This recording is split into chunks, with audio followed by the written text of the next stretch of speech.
Bendiciones, bendiciones, bendiciones. Todos los que me están viendo están en la sintonía a través de este audio, imagen o video desde el estado de Nueva York, Brooklyn. Estamos transmitiendo directamente para Suramérica, Centroamérica, Norteamérica, Europa, Asia, aún hasta el continente africano me han escrito y me han enviado muchas bendiciones. Verdad que amanecimos un poquitito, la temperatura baja y tuvimos que amanecer un poquitito más abrigado. En el día de hoy en la mañana, hoy es día 25 de abril del 2018, desde el Brooklyn, acá en la ciudad, en el estado de Nueva York, transmitiendo en vivo. Quiero tocar un tema que lo considero de suma importancia, como todos. Siempre que tomo la tarea de transmitir un mensaje, lo hago con toda la seguridad de que lo que estoy exponiendo sea la verdad, la verdadera, la verdad absoluta, que es el pensamiento de Dios. Es el trabajo de nosotros los ministerios, de indagar, de escudriñar las escrituras para descubrir el pensamiento de Dios, la verdad verdadera de Dios, la verdad absoluta, y transmitirla a un pueblo para que todos lleguemos a la unidad de la fe. Que esa palabra fe allí que Pablo utiliza es doctrina. Que todos lleguemos a conocer, tener conocimiento del Hijo de Dios para llegar a ser un varón perfecto a la medida y la estatura de la plenitud de Jesús. Caminar en esa dimensión espiritual en la cual él caminó, producto de la formación de un carácter. Esa es la tarea. En Dios, cuando hablamos en lo que está plasmado en las Escrituras, en Dios no hay lugar para escuela. Me preguntó una persona, maestro, ¿por cuál escuela del arrebatamiento usted se va? ¿Usted cree que la iglesia se va antes, durante o después de la tribulación?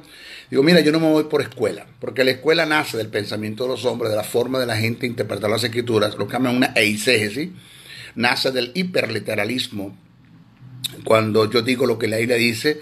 Pero cuando nosotros hacemos una exégesis, tomando en cuenta los códigos y reglas de interpretación que presenta la hermenéutica como ciencia para hacer una buena interpretación de las Escrituras, y sabemos estudiar las Escrituras, no leerlas, estudiarlas, porque no leerlas sino estudiarlas, porque la Biblia no es un libro de lectura, es un libro de estudio, se lee para estudiar. Entonces nosotros aprendemos, conocemos los códigos y reglas de interpretación, y las utilizamos, pues hacemos una buena exégesis de las Escrituras. Y es cuando vamos a descubrir el pensamiento de Dios, absoluto de Dios. De modo que como maestro tengo una responsabilidad muy grande, de estar seguro de que lo que estoy transmitiendo sean las verdades absolutas de Dios. Alguien dijo que los errores de un odontólogo se extraen, los errores de un contador se borran, los errores de un médico se sepultan, los errores de un abogado se encarcelan, pero los errores que un maestro enseña proliferan, quedan y forman el mal carácter de la gente. De modo que como maestro estoy muy seguro de lo que voy a enseñar. En esta oportunidad voy a tocar un tema acerca de lo que son los dones y el fruto del Espíritu. Alguien dijo el posible contraste. Digo posible porque cuando como maestro conozco cómo trabajan los dones del Espíritu, tengo una cátedra en relación a lo que son los dones del Espíritu. Y tengo una cátedra en relación a lo que es el fruto del Espíritu, que es el carácter de Dios, manifestado en el creyente por el Espíritu que mora en él, que es amor, gozo, paz, paciencia, habilidad, bondad, fe, mansedumbre, templanza. Cuando conozco los dones y conozco el carácter del Espíritu, pues no se va a dar un contraste. No se va a dar un contraste en la manifestación de los dones y la manifestación del carácter de Dios, del fruto del Espíritu. No se va a dar un contraste porque conozco las cosas tal y como son. Y me guío por los principios que están establecidos en la palabra. Pero sí he conseguido y he visto, pero contraste totalmente, donde hay gentes que hablan todas las lenguas del mundo y hablan más lenguas que Pablo y todos los corintios, pero dentro de su corazón tienen un resentimiento como raíces de amargura, odios, contienda. Entonces no entiendo cómo Dios puede utilizar a una persona a través de un don espiritual cuando el carácter del Espíritu, que es el fruto del Espíritu, no se manifiesta en ellos. De eso es lo que queremos hablar. Permítame, por favor, quitar la mirada de la pantalla porque voy a leer aquí mis textos que tengo acá presentes. En este tópico veremos la relación que tienen los dones espirituales y el fruto del Espíritu como carácter, tal como el amor, gozo, paz, paciencia, benignidad, bondad, fe, mansedumbre, templanza. Eso está en Gálatas 5, 16 en adelante. Es casi imposible, no es que es imposible, es casi imposible que se puedan dar la manifestación de los dones del Espíritu cuando no se ha desarrollado el fruto del Espíritu, según lo que está escrito en Gálatas 5, 17. La obra de la carne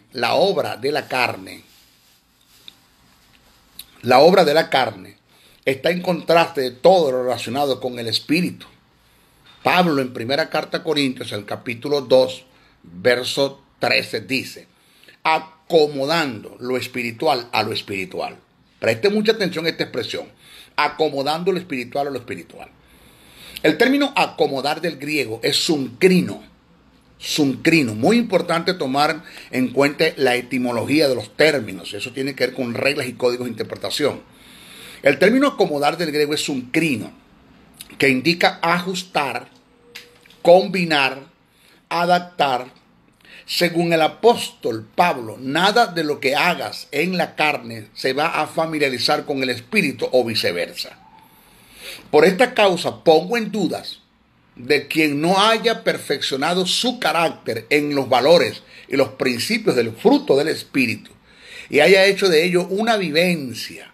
Puede el Espíritu Santo manifestar los dones a través de él.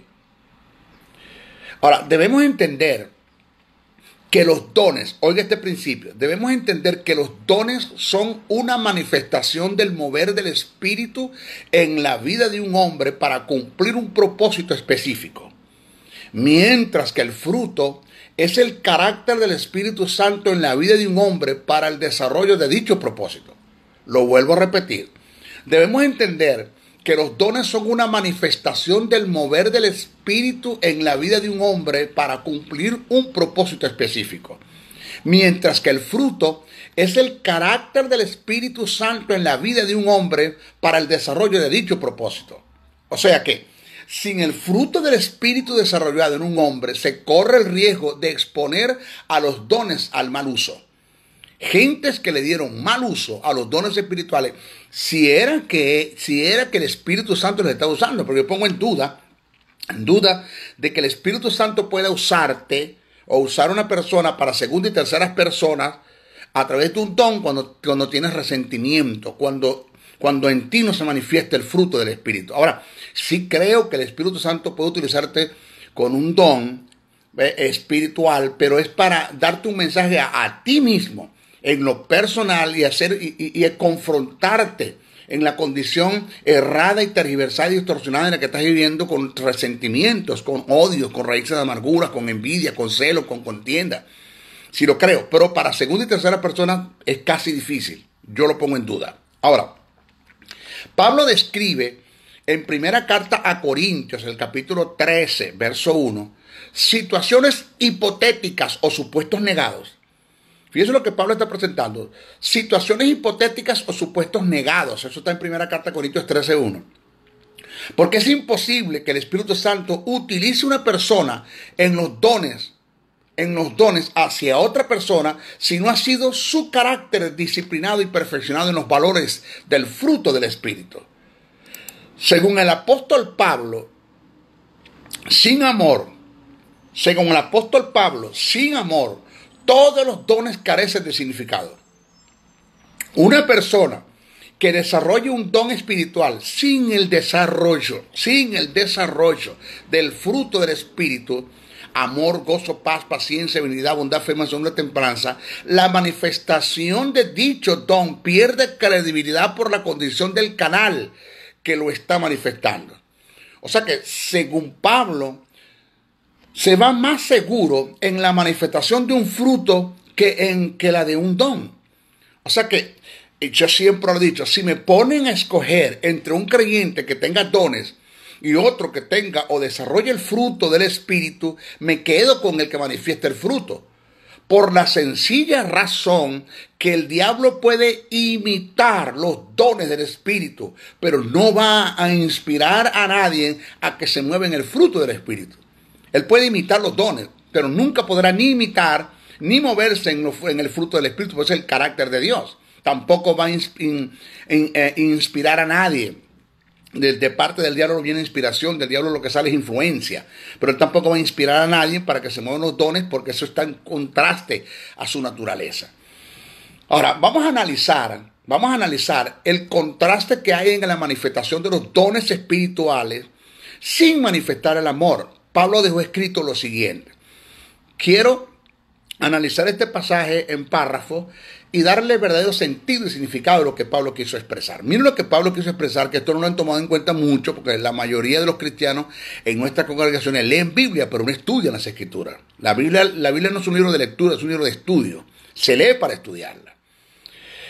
Pablo dice, cito, si yo hablase lenguas humanas y angelicales, y no tengo amor, vengo a ser como metal que resuena y címbalo que retiñe. Observe esto del metal que resuena y címbalo que retiñe. Aquí está la gran verdad y aquí está la gran enseñanza. Aquí hay una verdad que debemos analizar y tomar en cuenta, que tiene que ver con escalas de valores. La verdad del asunto es que lo que resuena es el címbalo y lo que retiñe es el metal. Vuelvo a repetir, la verdad del asunto es que lo que resuena es el címbalo y lo que retiñe es el metal. ¿Por qué? ¿Cuál es la causa? Y aquí está la enseñanza. ¿Por qué Pablo intercambia los efectos en dichos elementos? ¿Por qué? Si lo que resuena es el címbalo y lo que retiñe es el metal, ¿por qué Pablo intercambia los efectos en dichos elementos? La respuesta es que así de intercambiados, confundidos y errados están todos aquellos que pretenden hablar en lenguas sin caminar en el amor. Porque lo lógico del caso es que Pablo hubiese dicho, porque si yo hablase en lenguas humanas y angelicales y no tengo amor, pues vengo a ser como metal que retiñe y címbalo que resuena. Porque lo que resuena es el címbalo y lo que retiñe es el metal. Pero Pablo intercambia los valores. Dice, vengo a ser como metal que resuena y címbalo que retiñe. Entonces, cuando me voy al centro, al tuétano mismo de la interpretación, me doy cuenta que lo que Pablo quiere decir es que así de intercambiados, confundidos y errados están todos aquellos que pretenden hablar en lenguas sin caminar en el amor. O sea, eso es vivir de apariencia. Eso es una total mentira, un total engaño, donde estás caminando en un piso de mentira y de engaño, donde algún día te vas a conseguir con la verdad, como este mensaje, si es que lo estás escuchando y te está confrontando, y te vas a dar cuenta que toda la vida viviste cerrado y equivocado. Porque ¿cómo puede Dios utilizar a una persona hablando en lengua? Pues los dones del Espíritu se manifiestan en tres grandes grupos. Los dones de expresión oral, que son lengua, interpretación y profecía. Los dones de poder, que son fe, milagro y sanidad. Y los dones de revelación, que son palabras de ciencia, palabras de sabiduría y discernimiento de espíritu. ¿Cómo Dios te puede utilizar en cualquiera de estos tipos, de estos dones, si tu corazón está lleno de raíces de amargura, de odio, de contienda, de envidia, de celo? Y si eso que tienes en el corazón como resentimiento te lleva al pecado de la lengua, que es la difamación, el brollo, el chisme, la censura, ¿ya? Entonces, jamás, eso no se da. Y el montón de creyentes en la iglesia, hablando en lengua, como tú no tienes idea, lenguas que cuando tú las analizas no son de Dios. Porque quizás en el próximo programa te voy a hablar acerca de lo que es la manifestación en lengua y cómo es esto, cómo es esta verdad, que hay tres tipos de manifestación en lengua: las lenguas por señal, las lenguas devocionales y las lenguas de oración para orar en el Espíritu. En las lenguas devocionales, vamos a explicar esos tres: las lenguas por señal, las lenguas para interpretación y las lenguas devocionales. Vamos a hablar de estas tres lenguas y voy a estar explicando. Porque cómo es que yo tengo tengo 500 años, por decir algo, escuchando al hermano Juan de los Palotes hablando la misma lengua.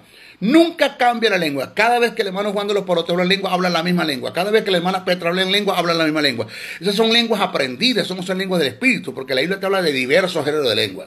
Cada vez que el Espíritu Santo te va a usar hablando en lengua, la lengua va a ser totalmente diferente. De modo que ya hay una mentira, hay un engaño. La gente está caminando en un mundo de tradición, de dogma, de religión, de paradigma y para ustedes contar. Y eso es grave. Eso es grave porque ¿cómo puede Dios llevar a cabo su obra a través de este tipo de personas? Ahora, lo segundo es, Pablo dijo, y si yo entendiese todos los misterios, oiga bien lo que dice Pablo, y si yo entendiese todos los misterios y toda ciencia y no tengo amor, nada soy. En este párrafo, mira la profundidad de las verdades que están acá. En este párrafo, Pablo lo que quiso expresar es que si yo tuviese la virtud de ser omnisciente como lo es Dios y no tengo amor, de nada soy, de nada me sirve. O sea, según esta verdad que presenta el apóstol, para Dios es más grande y de mayor importancia y está por encima su amor que la virtud de la omnisciencia. Porque Dios, para enviar a su Hijo al mundo, no necesitó omnisciencia, necesitó fue el amor. Dice, porque de tal manera Dios es omnisciente que envió a su Hijo unigénito. No, dice, porque de tal manera amó Dios al mundo. Entonces, para Dios, según el apóstol Pablo, según esta verdad que presenta el apóstol, para Dios es más grande y de mayor importancia y está por encima su amor que la virtud de la omnisciencia. Entonces, lo que Pablo quiso decir cuando dijo, y si yo entendiese todos los misterios y toda ciencia y no tengo amor, de nada soy. Lo que él quiso decir fue, en este párrafo lo que quiso decir fue, si yo tuviese la capacidad o la virtud de ser omnisciente como es Dios y no tengo amor. O sea que para Dios es más importante que se manifieste en ti el amor que la omnisciencia en un supuesto negado que se pueda manifestar. Por eso estoy diciendo que Pablo aquí está presentando suposiciones hipotéticas y supuestos negados. Porque está hablando de que si tengo la capacidad de ser omnisciente como es Dios, eso es imposible. Y no tengo amor. O sea, Pablo está presentando suposiciones hipotéticas y supuestos negados, que es imposible que una persona sea usada por el Espíritu Santo manifestando un don cuando no se ha desarrollado el fruto del Espíritu en él. Entonces, en estos dos ejemplos que dimos, podemos ver el gran contraste que hay en la manifestación de un don espiritual sin que haya una vivencia del carácter del Espíritu en el creyente. Para mayor comprensión de lo que venimos tratando, en el próximo tema pasaremos a definir el amor, el ágape de Dios, pues este está en línea directa al propósito de los dones y forma parte de los tres canales por donde fluye el amor. El amor, el ágape de Dios está por delante. Es el ágape, cuando nosotros hablamos del amor, lo que presenta las Escrituras, tienes el filí, tienes el ero y tienes el ágape. Cuando Jesús se levanta de los muertos, lo que le pregunta a Pedro fue, Pedro, tú me agapán. Jesús utilizó un verbo del sustantivo ágape. Jesús, tú me agapán. Pedro, tú me agapán. Y Pedro le responde con un verbo del sustantivo filí. Señor, yo te fileo. El filí tiene que ver con un amor que no es incondicional. El ágape es un amor incondicional. El filí es un amor que presenta condiciones. Ese algo como yo siento algo por ti. La segunda vez Jesús le pregunta a Pedro, tú me agapán. Vuelve a utilizar el verbo agapán del sustantivo ágape, que es el amor de Dios. Y Pedro le responde, Señor, yo te filí, o sea, yo siento algo por ti. La causa por la cual Pedro se contrista, según lo que está en el texto, no es que Jesús le recordó 3 veces que lo negó porque al preguntarle 3 veces me ama. Eso es lo que me enseñó a mí la tradición, la mentira, el engaño. Que Pedro se entristece porque Jesús le recuerda cuando le hace 3 veces la pregunta me ama, las 3 veces que le negó. Y eso no es lo que está en el texto. Pedro se entristece porque Jesús toma el verbo de Pedro. Entonces Jesús dice, la tercera vez que le pregunta, le dice, Jesús, tú me filí. Pedro, tú me filí entonces, tú me filí. Entonces cuando Pedro toma el verbo de Jesús y dice, Señor, tú sabes si yo te agapán, tú conoces todas las cosas. Él se contrista. Entonces Jesús le dice a Pedro, Pedro, si tú me agapán, no si me filíe, porque para pastorear o para llevar al ejercicio de un ministerio se necesita es el amor de Dios, amar, haber una entrega sin medidas, no haber una condición para pastorear una iglesia, de que lo que me lleva a pastorear o ejercer un ministerio no sea el dinero, no sea la fama, no sea el estatus social, no sea nada que esté en contra de los principios del reino, sino que sea el amor de Dios. Entonces, el amor es para mayor significancia, es para Dios el amor que la manifestación de cualquier don. Entonces, vamos a ver canales por donde fluyen los dones del Espíritu. Vamos a ver esto. En nuestra próxima clase lo vamos a transmitir.